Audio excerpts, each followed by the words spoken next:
Hello दोस्तों, नमस्कार। आपके मेरे channel property investment and generation में स्वागत है। और मेरी दूसरी चैनल पैसा और सुकून सब ठीक ठाक है।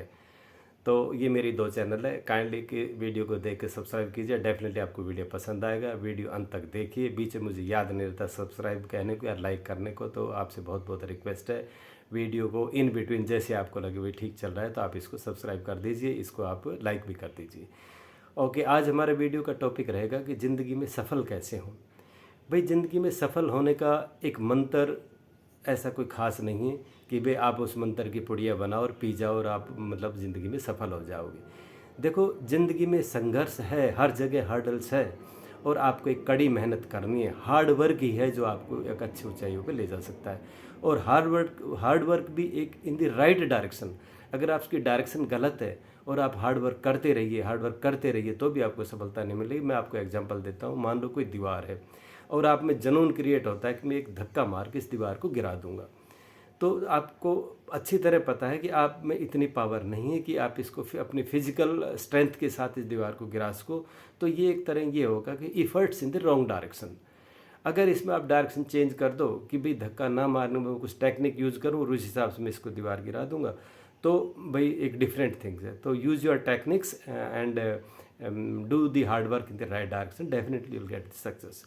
अब हम चलते हैं कि भाई कैसे इसको स्टार्ट कर जाए। सपोज को हम बच्चे से ही लेते हैं भाई, चाहे किसी का गरीब परिवार है, अमीर परिवार है, मिडिल फैमिली है, तो क्या है कि सभी अपने बच्चों को एक अच्छे स्टैंडर्ड पे ले जाना चाहते हैं और उसके हिसाब से उनके एजुकेशन देते हैं।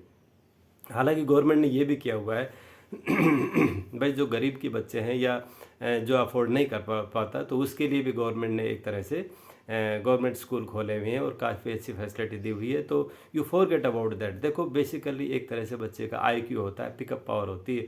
अगर वो उसका ठीक है, उसको ठीक ठाक अपॉर्चुनिटी मिली तो डेफिनेटली वो कम अप हो जाएगा। हाँ, ये एक बात अलग है कि भाई एक तो आप बच्चों को एक प्राइवेट और एक अच्छे स्कूल में डालते हैं और एक गवर्नमेंट स्कूल में होता है। तो ये क्या होता है कि थोड़ा सा इतना फ़र्क हो जाता है कि जो प्राइवेट स्कूल वाले एक तरह से उसको फिनिशिंग दे देते हैं और वो फिनिशिंग में एक एक्स्ट्रा जंप लगा लेता है। लेकिन ये नहीं कि सीढ़ियाँ हमारी 1 से 10 स्टेप्स है और आपने भाई प्राइवेट में कर दिया और आपका बच्चा एवरेज 3 नंबर के लायक है और आप सोचो कि भाई सीधा 7-8 पे जंप करा दो, पॉसिबल नहीं। अगर वो गवर्नमेंट में रहेगा तो वो 3 में रहेगा। अगर वो भाई एक तरह से प्राइवेट में है, अच्छी फैसिलिटी में, तो 5 में चला जाएगा। इवन आप ये सोचिए कि अगर गवर्नमेंट जॉब में भी रह रहा है, कैलिबर उसका करीब 7-8 के करीब है, तो उसको थोड़ा सा पुश मिलेगा तो 9 पे चला जाएगा। तो मेरा कहने का मतलब आप समझ रहे हो कि भाई बच्चे को पुश हम एक लिमिट तक ही कर सकते हैं। ये नहीं कि भी बच्चा एवरेज है उसको हम हाईएस्ट पोजीशन पे पहुंचा दें। खैर नहीं आओ, अब हम आते हैं मुद्दे पे। भाई जैसे जैसे बच्चे का आपने एजुकेशन दिलाई, जिस तरह का आपका सिस्टम था, जिस तरह की आपकी पॉपुलरिटी थी, उस तरह आपने बच्चे को एजुकेशन दिलाई। अब जैसे ही 10th और 12th है तो उसमें बच्चे का पता लग जाता है कि बच्चा कितने पानी में है, यानी कि कहाँ तक फाइट कर सकता है, यानी किस पोस्ट के लिए, किस जॉब के लिए सक्सेस है, कहाँ इसका इंटरेस्ट है, कहाँ नहीं है। तो उसी हिसाब से उसको आगे ग्रेजुएशन में एडमिशन दिलाइए। कि मान लो जैसे बच्चा एवरेज है और उसको आप भाई स्पेशली मेडिकल वगैरह या इंजीनियरिंग वगैरह इसमें उलझा देते हो, तो दैट इज़ नॉट गुड। आप उसके कैलिबर के हिसाब से उसको आगे ले जाइए, जिस तरह का उसका भाई इंटरेस्ट है जिस सब्जेक्ट में। कई बार बच्चे क्या कहते हैं कि एक डिफरेंट ही डिमांड करते हैं, नहीं नहीं मेरा तो फैशन डिज़ाइन में इंटरेस्ट है, पढ़ा गांव में, कह रहा है मुझे तो फैशन डिज़ाइनिंग चाहिए। वो कभी टीवी या मोबाइल से वीडियो वगैरह यूट्यूब इनसे इन्फ्लुएंस हो जाता है और वो इस तरह का उसमें दिमाग में क्रिएट हो जाती है चीज़ें कि नहीं नहीं वो चीज़ अच्छी है। बट आप कीप ऑन ऑब्जर्विंग हिम, और जो नॉर्मल जो सब्जेक्ट्स वगैरह स्कूल में होते हैं उस हिसाब से उसका कहाँ पे रुझान ज़्यादा है, किस सब्जेक्ट में उसके नंबर अच्छे आते हैं, तो उस हिसाब से उसको ग्रेजुएशन कराइए। जैसे उसको ग्रेजुएशन कराते हैं, ग्रेजुएशन तो एक बेसिक एजुकेशन है। अगर उसके भाई एक तरह से भाई उसके मार्क्स 85-90% से अबो है 10th एंड 12th में, तो फर्दर स्टडी पीजी वगैरह के लिए आप उसको भेज सकते हैं। अगर उसका इंटरेस्ट है रिसर्च या इसी तरह की किसी हायर स्टडी में है तो उसको भाई अगर उसका 10th-12th में भाई 90 के आसपास और भाई ग्रेजुएशन में 85 से अबो अगर नंबर है तो उसको जाने दीजिए। Otherwise graduation is the last education. आप उससे ज़्यादा करने की कोशिश मत करिए। ग्रेजुएशन में आपके मुश्किल से भाई 3rd डिवीज़न या मुश्किल से फर्स्ट क्लास आया है और आप कहोगे कि भाई नहीं नहीं मुझे तो एक साइंटिस्ट बनना है, वो एक तरह से चीज़ अच्छी नहीं होती। आप उस हिसाब से देखिए कि आपने पास्ट में पूरी मेहनत के साथ आपने जब कोशिश की है तो आप किस पोजीशन पे आए हो। कंपटीशन बहुत टफ है, अपना टाइम मत गमाइए।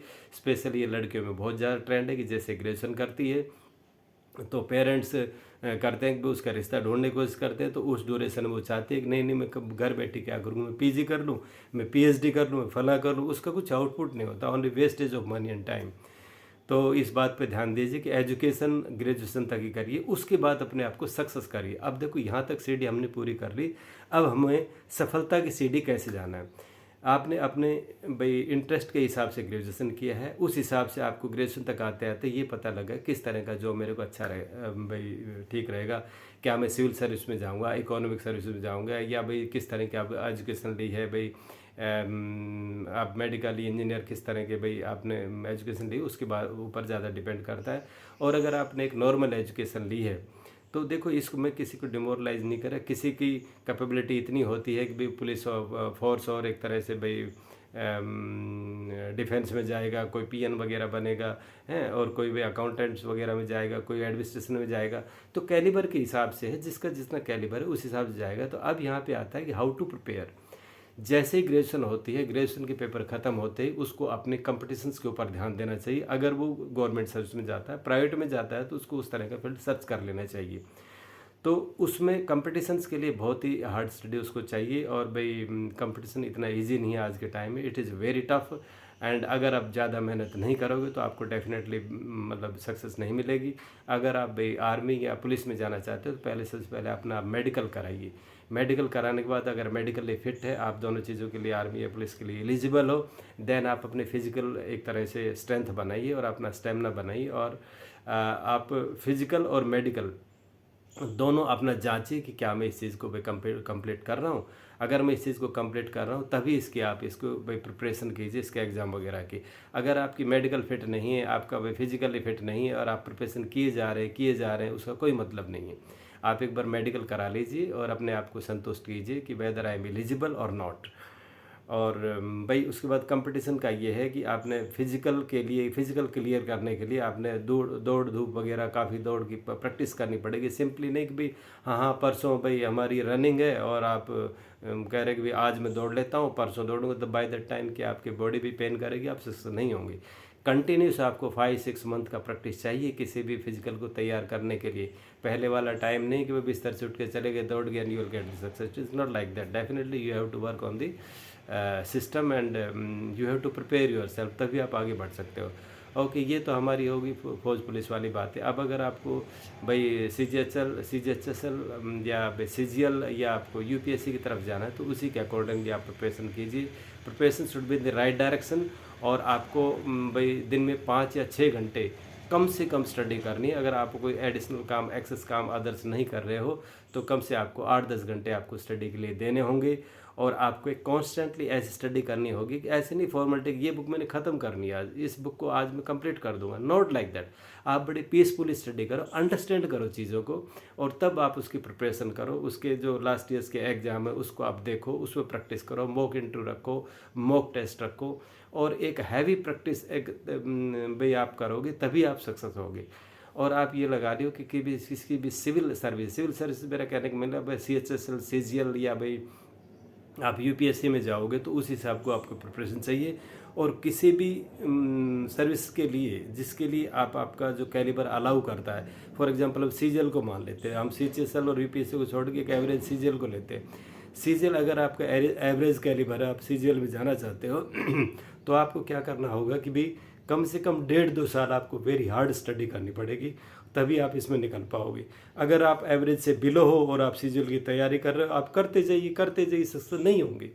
तो पहले अपने आप को पहचानिए कि क्या आपका कैलिबर है, कितनी आप में स्टेबिलिटी है, क्या आपका दिमाग अलाउ करता है, और उसी हिसाब से आप अपना प्रिपरेशन कीजिए। Definitely will the success. अगर आप कंटिन्यू साल, 1.5 साल, 2 साल के लिए तैयारी करोगे, राइट डायरेक्शन में तैयारी करोगे तो आप डेफिनेटली सक्सेस होगे।